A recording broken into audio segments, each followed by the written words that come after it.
Somewhere above the city, dark clouds had been gathering for hours, thick and low, rolling in from the north with the patient certainty of something that had no intention of turning back. By late afternoon, the airport authorities had begun issuing warnings, urging travelers to reconsider their evening plans, though few of the executives moving through the private terminal that day had ever learned to take a weather warning seriously. Among them was a woman whose name appeared on buildings, on shipping containers, on the tail fins of a small fleet of cargo planes crossing 3 continents at any given hour. A woman who had never once in her adult life been told no and simply accepted it. The airport was almost empty when billionaire CEO Vivian Calder realized her private jet was not coming. A winter storm had shut down every runway, and the terminal was closing for the night. Furious, exhausted, and completely alone, she prepared to spend the night on a cold airport bench. Then a quiet maintenance contractor named Ken Mercer approached. He had every reason to leave, his shift was over, his last train was waiting, yet he looked at her suitcase, then at the dark windows, and simply said, "You shouldn't stay here alone." Vivian laughed bitterly. "And why would you care?" Kaylin paused. "Because once, someone stayed for me." The storm had been building since noon, a slow gray wall rolling in from the north until it swallowed the runway whole. By 6 in the evening, the departure boards had turned into a wall of red letters, "Cancelled, cancelled, cancelled," one flight after another, blinking out like dying stars. Passengers moved in restless clusters, dragging suitcases toward exits, murmuring into phones, giving up on the night in a way Vivian refused to do. She stood in front of the board with her coat still buttoned, arms crossed, waiting for the numbers to change back in her favor, because in her experience, numbers always did. Her assistant called at 6:40 to explain that the flight crew could not reach the airport, that the roads were closed, that there was nothing anyone could do until morning. Vivian listened without interrupting, which was for her a kind of restraint. She thanked him, hung up, and immediately called someone else, because she did not believe in nothing anyone could do. She called the airline's regional director. She called a man who owed her a favor from a deal 3 years earlier. She called her own head of operations, who apologized so many times that she finally told him to stop. Nobody could produce a plane. Nobody could produce a runway, for the first time in longer than she could remember. A single phone call was not enough to bend the world back into place, and that realization sat in her chest like a stone. She was 37 years old, the chief executive of a logistics and aviation empire worth billions of dollars, and she was standing in an emptying terminal with a suitcase and nowhere to go. It was almost funny. It was not funny at all. By 7, the shops had pulled their metal gates down one by one, the sound rattling through the concourse like small collapses.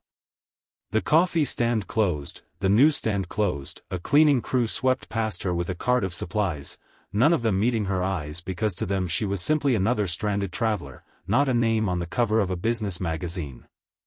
Vivian found that strangely restful, though she would not have admitted it out loud.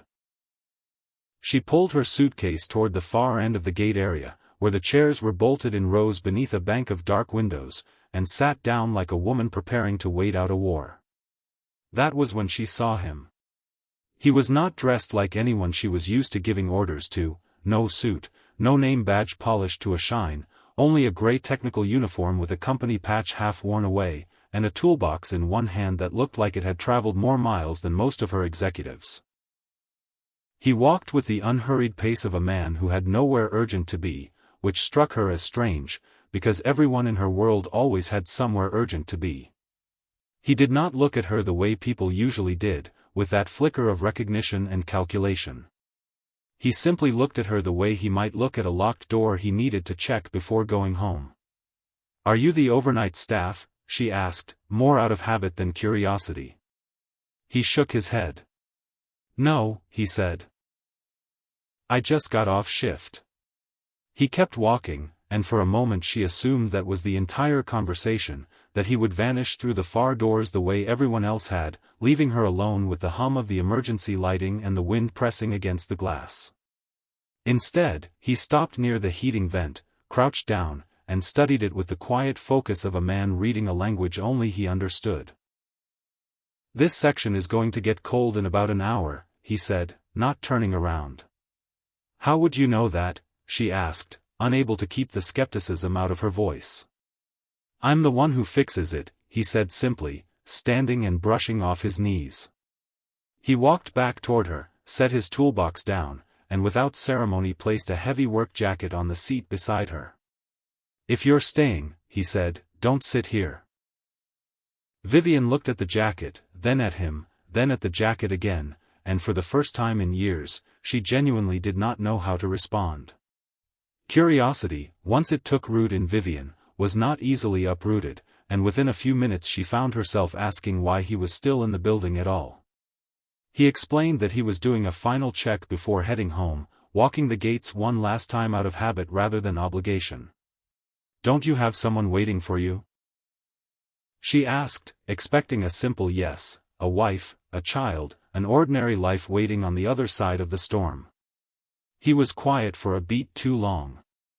"There are people I used to think would wait," he said, and then he let the sentence end there, offering nothing further, as though the door had opened and closed in the same breath. It was the first crack in the mystery, small but unmistakable, and Vivian noted it the way she noted every unfinished sentence in a boardroom, filing it away for later. Neither of them knew who the other truly was. She did not recognize him as anyone significant, and he showed no sign of recognizing her at all, no widening of the eyes, no sudden change in posture, none of the small betrayals people made when they realized they were speaking to someone powerful.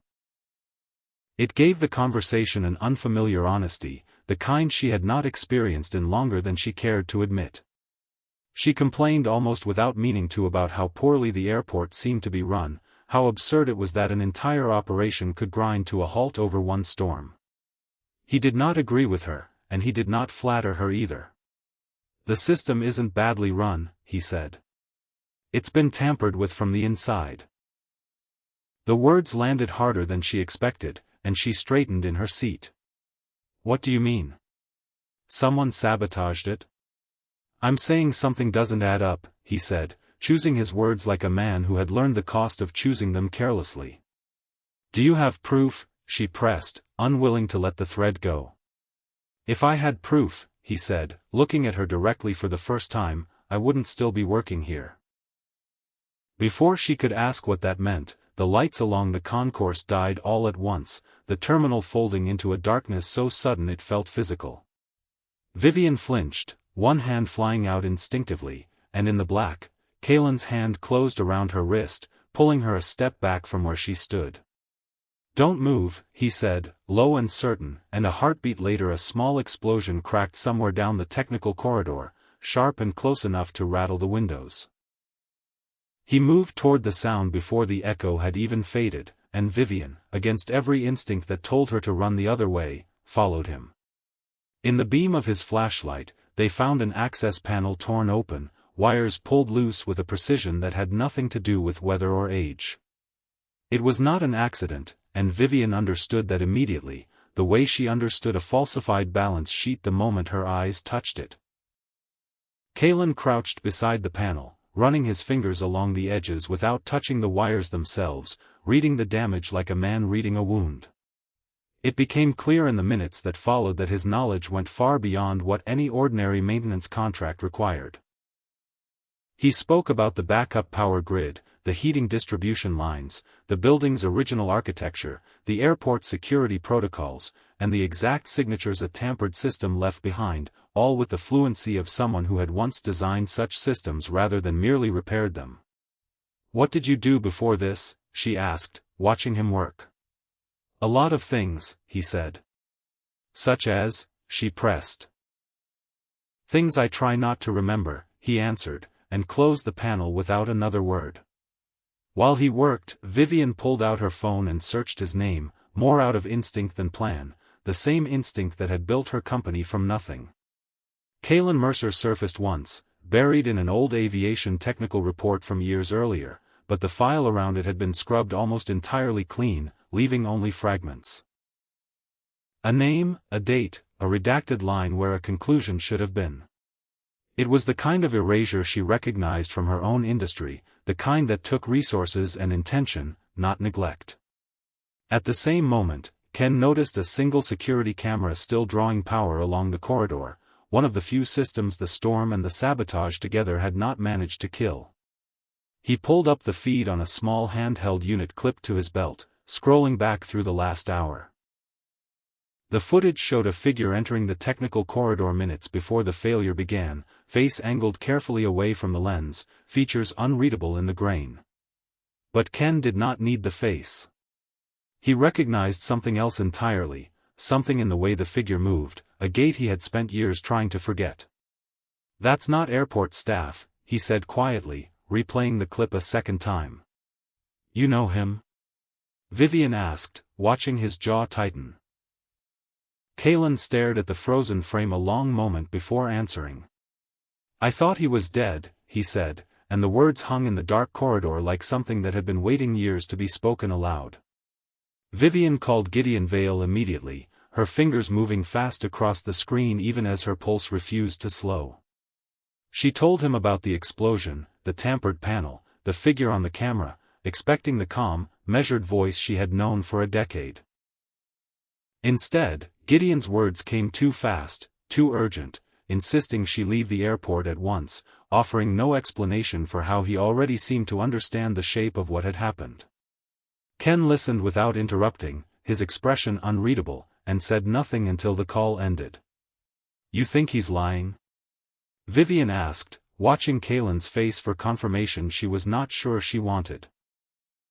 "I think people telling the truth rarely need to rush like that," he said, and the observation settled into her stomach like a verdict. She opened her laptop despite the flickering emergency lights and began pulling records she should have reviewed months earlier, contracts, vendor agreements, security budgets, the small print no CEO ever had time to read personally. What she found unsettled her more with every page. A security contract had been quietly amended 8 months earlier. A new subcontractor had been brought on without the usual board review. Maintenance costs across 3 regional hubs had spiked in ways no audit had flagged. Several technical files, including ones related to the very systems Kalen had just described, had been edited and re-uploaded within the last year, their revision history stripped clean. Everything traced back in one way or another to the airport infrastructure surrounding her. It began to dawn on her, cold and clear, that if tonight's failure was not an accident, then she herself might be the target rather than merely a bystander caught in the storm. Kalen did not try to soften the realization with comforting words, and she found she was grateful for that. "Don't trust anyone just because they've worked for you a long time," he said instead, watching the corridor rather than her. "And you?" she asked.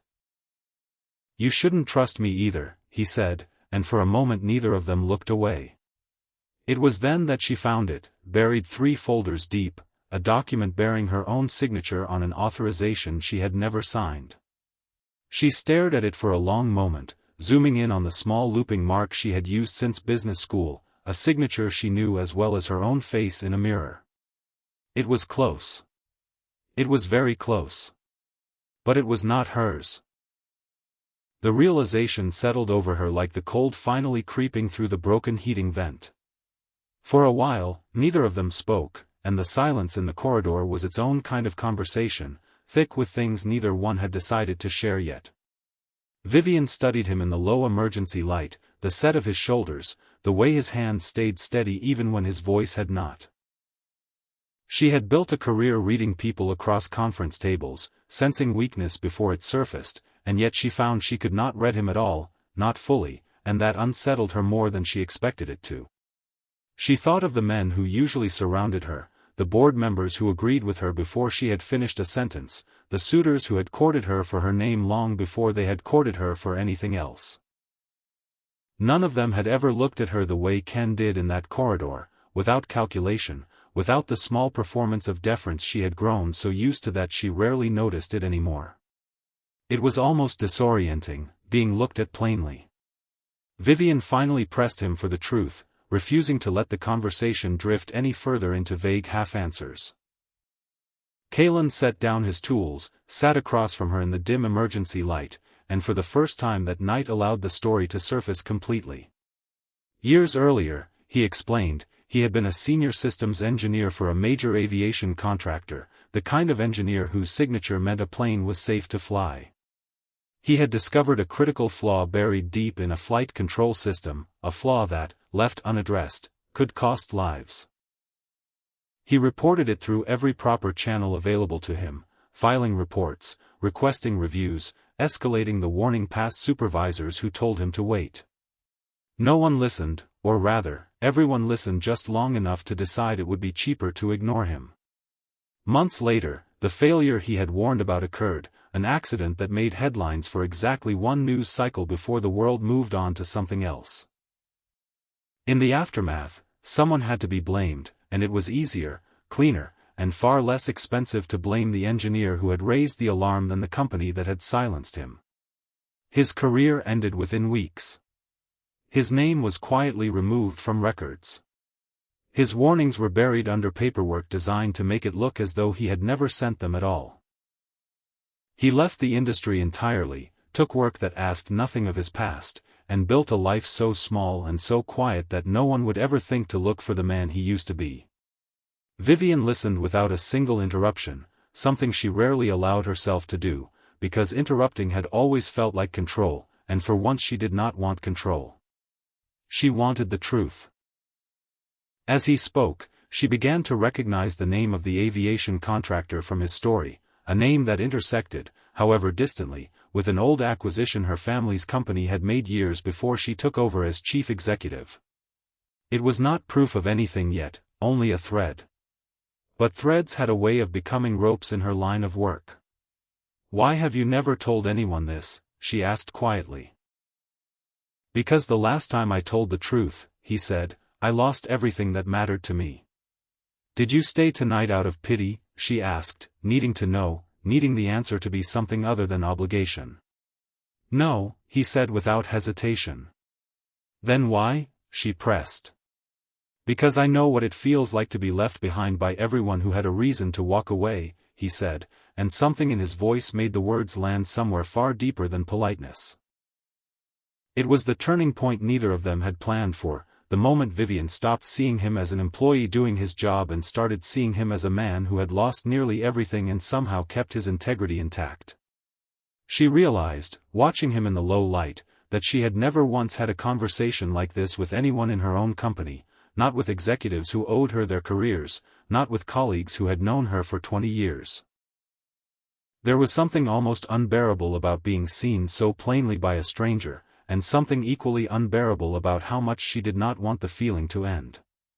"I've never had anyone talk to me the way you do," she confessed, the words leaving her before she had fully decided to say them. "That's because you've never given anyone the chance," he answered, not unkindly, simply honestly. They stood close together in the quiet, neither reaching for the other, neither needing to, the tension between them held in place by something steadier than desire, something closer to recognition.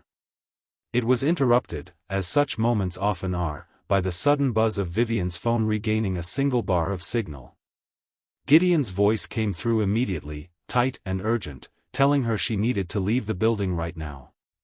"Why?"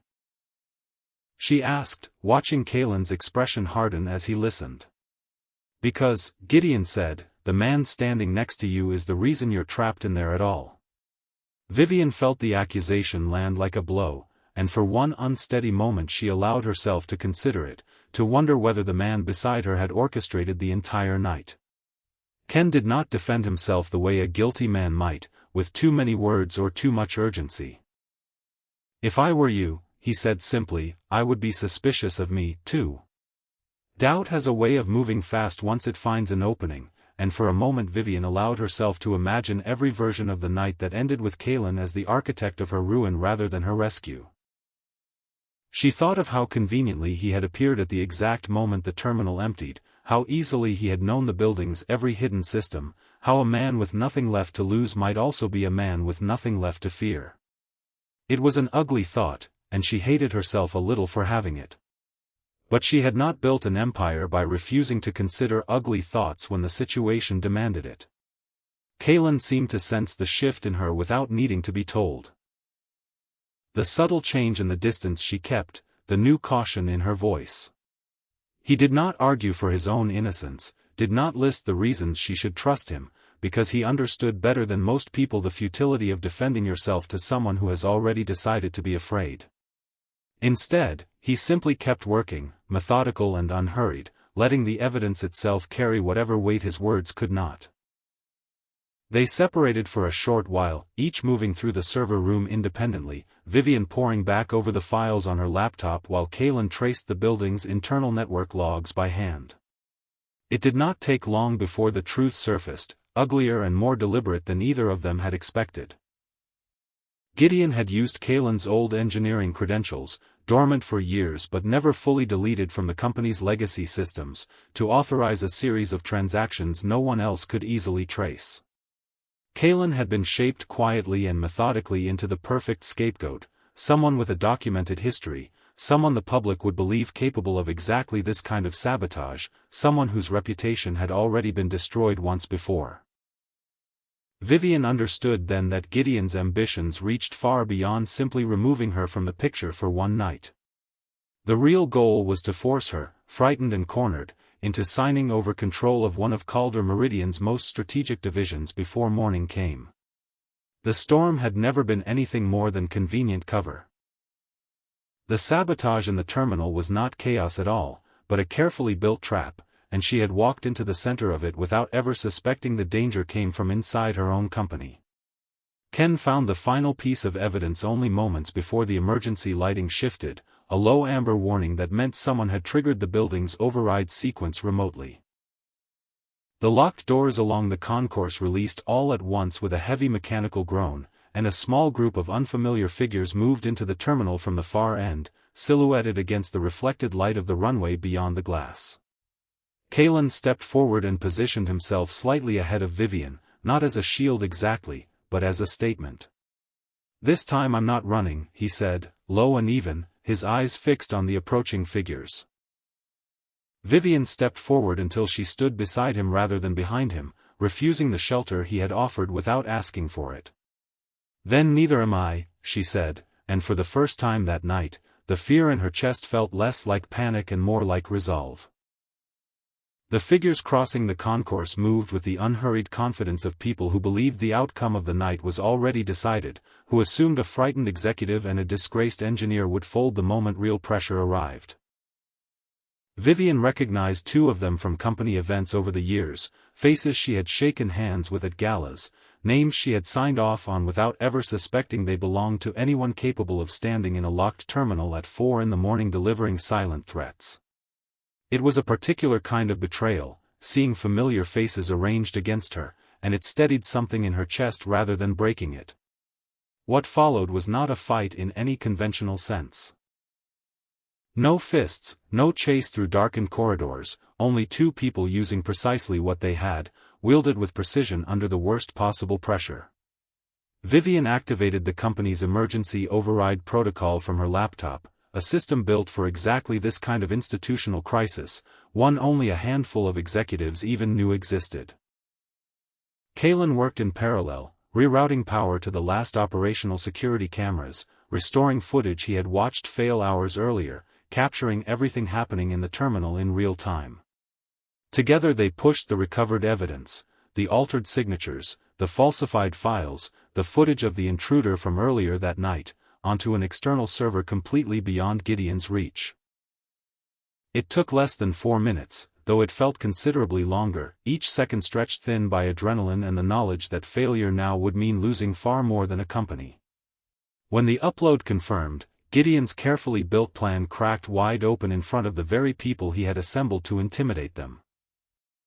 Cornered by the evidence now visible on every screen in the room, Gideon admitted, with the flat resignation of a man who understood the game was over, that he had manipulated the old files surrounding Flight 417. Even then, faced with proof, he tried one final time to shift the blame back onto Kaylin, insisting the sabotage tonight had been the engineer's doing, not his own. Vivian did not allow the accusation to stand for even a moment. "Kaylin Mercer did not destroy my systems," she said, her voice carrying across the terminal with the same authority she used in boardrooms 20 stories above the city. A brief silence followed, heavy and complete. "He is the reason they are still standing," she finished, and the words felt less like a defense and more like a verdict finally being read aloud after years of delay. The true climax of the night was not found in any confrontation or any piece of recovered evidence, but in the choice Vivian made in that single moment. She could have stayed silent, protected the company's reputation, let the story quietly disappear the way so many inconvenient truths had disappeared before. Instead, standing in a terminal lit by emergency amber light, she chose to speak the truth aloud in front of witnesses, in front of the very people who had tried to bury it years earlier. Kalen watched her as she spoke, and something in his expression shifted, quiet and unmistakable, the look of a man realizing the person beside him had become someone entirely different from who she had been at the start of the night. The storm outside had finally begun to weaken, the wind easing against the windows, the first pale suggestion of dawn beginning to soften the black sky over the runways. Vivian turned to him once the tension in the room had begun to settle. "Where will you go now?" she asked. "Home," he said simply. "And if I ask you to stay?" she said, the question hanging quietly between them. Kalen did not answer right away. But for once, his silence did not feel like distance. Marlowe Quinn arrived not long after the false lights had settled, moving through the terminal with the steady authority of someone who had walked these corridors for 20 years and knew every one of its hidden seams. She had known Kalen long before that night, back when his name still carried weight in rooms full of engineers, and she looked at him now with something between relief and old, unspoken guilt. She had never quite forgiven herself for staying silent all those years ago, for watching a good man's career dissolve without once speaking up in his defense, and the debt of that silence sat visibly on her face. As she helped secure the terminal, Marlowe worked quickly alongside them, confirming the tampered access logs, corroborating the footage Ken had recovered, lending the weight of her own credibility to a story that would otherwise have rested on the word of a disgraced engineer and an exhausted executive. It was Marlowe who finally placed the call that brought outside investigators into the building before dawn, cutting off any chance Gideon might have had to quietly rewrite the narrative one more time. Vivian thanked her plainly, without the practiced warmth she usually offered people whose loyalty she needed to secure, because for once the gratitude was real and required no performance at all. By the following morning, the storm had passed entirely, leaving behind a sky scrubbed pale and clean, and the airport resumed its ordinary rhythm as though the night before had been nothing more than weather. Flights began departing on schedule. Passengers moved through security with the practiced indifference of people who had never known how close disaster had come to the building around them. Somewhere beyond the concourse, news outlets were already assembling the first fragments of a much larger story, one that would occupy headlines for weeks rather than a single cycle. Inside the terminal, cleaning crews had already begun restoring the space to its ordinary appearance, sweeping away the small debris of a night that most travelers would never know had happened at all. A maintenance team arrived to repair the panel Kalen had first opened hours earlier, and he watched them work with a strange, quiet detachment, the way a man watches a chapter of his life close from a comfortable distance. Vivian stood beside him saying nothing, understanding without being told that some silences were meant to be shared rather than filled. Word of the scandal inside Calder Meridian spread quickly once the recovered files reached investigators, each document another thread pulled from a cover-up years in the making. Gideon Vale was placed under formal investigation within hours, his carefully constructed reputation unraveling as quickly as it had been built. The old case surrounding Flight 417 was reopened at the request of federal regulators, the altered report finally set aside in favor of the original findings someone had once tried very hard to erase. Kalen Mercer's name, buried for years beneath redactions and quiet erasures, was formally cleared, restored not as a footnote but as the engineer who had tried, at real personal cost, to prevent a tragedy no one else had wanted to see coming. Vivian called a press conference of her own before the day was finished, standing before a room full of cameras with none of the polished detachment she usually offered the media. She spoke plainly about the failures inside her own company, apologized directly to those who had been harmed by years of silence, and made no attempt to soften the truth for the sake of the stock price. Afterward, away from the cameras, she offered Kalen the chance to return to the aviation industry in a role far beyond the one he had lost so many years earlier. He declined, not out of bitterness, but out of a clarity that had nothing left to prove to anyone. He had no interest, he told her, in becoming a symbol for any corporation, however well-intentioned its offer might be. "What do you want, then?" she asked, genuinely curious, watching him the way she might watch a negotiation whose outcome she could not predict. "Work I can sleep soundly after finishing," he said, and there was nothing evasive in the answer, only a hard-won honesty. Vivian smiled, the first unguarded smile he had seen from her since the night began. "I think I can offer you that," she said. "Are you offering me a job?" he asked, one eyebrow lifting slightly. "No," she said, stepping closer, the noise of the terminal fading into something distant and unimportant around them. "I'm asking if you'd like to start something new with me." And for the first time all night, or perhaps for the first time in longer than either of them could measure, Ken did not search for a reason to walk away. Marlo watched them from a distance as they spoke, a small, knowing smile crossing her face, the kind reserved for people who have waited a long time to see an old wrong finally set right. She thought of the young engineer she had once known, the one who used to explain complicated systems to her in the break room with a patience most men in his position never bothered to offer, and she was glad, quietly and thoroughly, that some version of him had survived everything that came after. They left the terminal together as the last of the morning light spread gold across the runways outside. No grand declarations passed between them, no promises rushed or oversized for the moment they were standing in. There was only a choice, quiet and deliberate, the kind that mattered far more than anything either of them could have said aloud. It was the choice to stay. The final image of the night lingered longest in memory. An ordinary row of terminal chairs near a window, where a heavy work jacket still sat exactly where Kalen had left it hours earlier. Vivian walked back to retrieve it, lifting it gently, feeling the weight of the fabric in her hands the way she might hold something far more valuable than it appeared to be. She smiled to herself, a private, unguarded thing, and looked up as Ken approached from across the concourse. "You know," she said, "that night, I thought I was stranded at this airport." He studied her for a moment before answering, his voice quiet, almost careful. "Weren't you?"